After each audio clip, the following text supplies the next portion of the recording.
Hello everyone. So today I'm going to go ahead and make these bricks a little bit more like I want them for my game. And that actually may not translate well into what you want for your game. You may end up wanting very, very different terrain. And one of the things I'm going to be doing, the thing I'm going to be doing in this episode, is I'm going to be squashing all this land down because I want every one of these layers to be less than half the height. So I want to have flat, wide bricks. So that's what I'm going to do. The way we start is over here in World, we add ourselves public float brick height, and we'll just set it to 1 for now. Over here in Chunk, we need to be able to reference that, so let's go ahead and copy one of these guys and change it over so it does what we need it to do, which is get the brick height. Alright, now that didn't accomplish anything, but it's going to. Because what we need to do is we need to multiply a lot of these y values by the brick height. That starts with build face. Let's go ahead and squash all these down. We want to put the y multipliers as close to the end of the process as possible so that we don't have to do it 8 billion times. So the things we have to modify here are corner.y times equals brick height. We also need up.y times equals brick height, and right.y times equals brick height.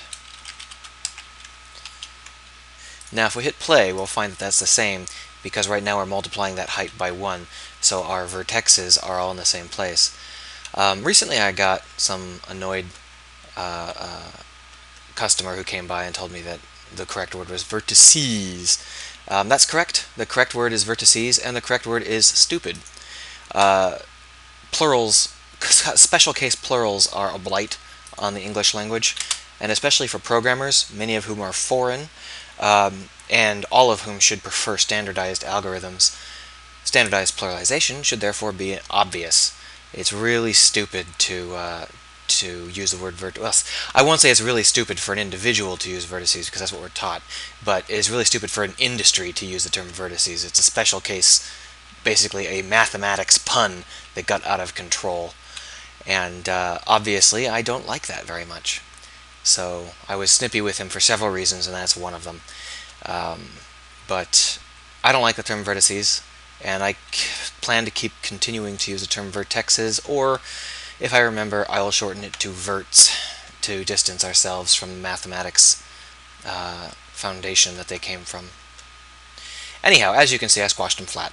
But this isn't quite right. I've been trying to, while rambling on about that, find a break in the meshes.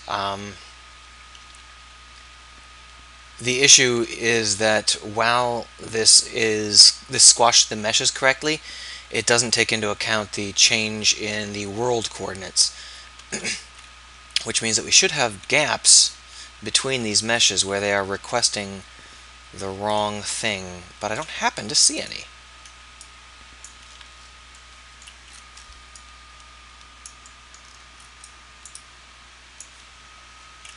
Oh, I bet if I go beneath I can see them. No?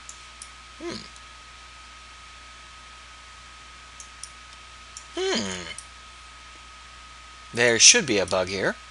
I mean, this should be a situation where all of the connections between the meshes are broken, but it actually turns out that we don't need to worry about that. The reason for this is that all of our coordinates are in this crazy stretched world space. So we take world space coordinates, and then at the last second we squash them down by a factor of whatever we tell it to squash down by. As long as we never ever worry about it, that squashing down will always happen perfectly transparently. The times we're going to have to worry about it later on, when we do which brick did you collide with, we're going to have to worry about it then. But for now, that works as it is. Let's go ahead and squash these bricks down to 0.2.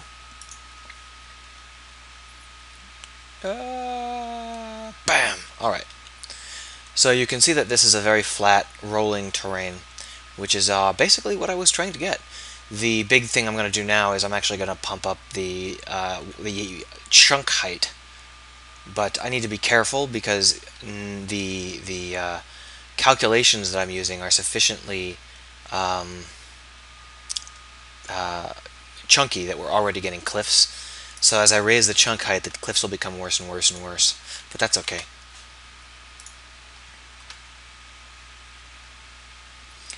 Alright, so this is the first half of me translating the mesh into the way I want it to look. The second half is going to be me making it curved. It's going to end up probably looking a little bit like Goddess if you've played that recently. Um, when it comes to the game design, they're not going to be even vaguely similar, but the landscaping might be a little bit familiar. We'll find out. That should be next episode. And I'm doing all of this now because I want it to be in place when we start to consider clicking on things. I don't want to have to retrofit all of our world space clicking and collisions later on. But as you can see, this terrain is quite interesting. And if you wanted to do the same kind of terrain, you are welcome to. And if you wanted to make it so your terrain is like columnar and everything is tall, you're welcome to do that too. So this episode was hopefully short and sweet, and aside from my ranting about vertexes, should have been very easy to understand. Still got some floating errors, but that's okay.